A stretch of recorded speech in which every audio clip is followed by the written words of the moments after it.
உயர்வாய் பார்த்தவனுக்கு அந்த ஆசீர்வாதம் கிடைக்கல. ஆனா அற்பமாய் பார்க்கப்பட்ட அந்த தாவீதை கர்த்தர் நினைத்து அந்த நாட்டுக்கே கர்த்தர் ராஜாவாய் மாற்றினார்.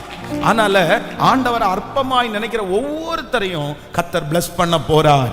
இன்னைக்கு ஒரு தீர்மானம், ஃபர்ஸ்ட் தீர்மானம் என்ன எடுக்கணும் அப்படின்னு சொன்னா, ஆண்டவரே என்ன அற்பமா நினைக்கிறாங்கன்றதற்காக நான் என்னுடைய மனுஷிக விதமா எந்த முயற்சியை நான் என்ன பண்ண மாட்டேன். சொல்லுங்க சத்தமா, எல்லாரும் சொல்லுங்க.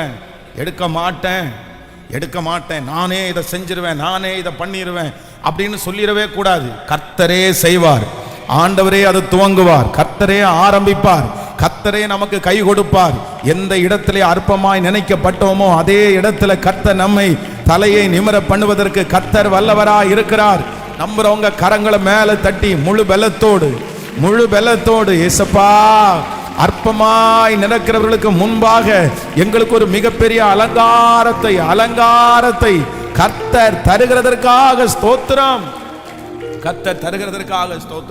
ஆண்டவராகிய இயேசு கிறிஸ்து நமக்கு கற்றுக் கொடுத்த ஒரு மிகப்பெரிய பாடம் என்ன அப்படின்னு சொன்னா, ஆண்டவரை சிலுவையை சுமக்க வச்சுட்டு அங்க இருக்கிறவங்க எல்லாரும் ஆண்டவரை என்ன பண்ணாங்கன்னா அற்பமா நினைச்சாங்க.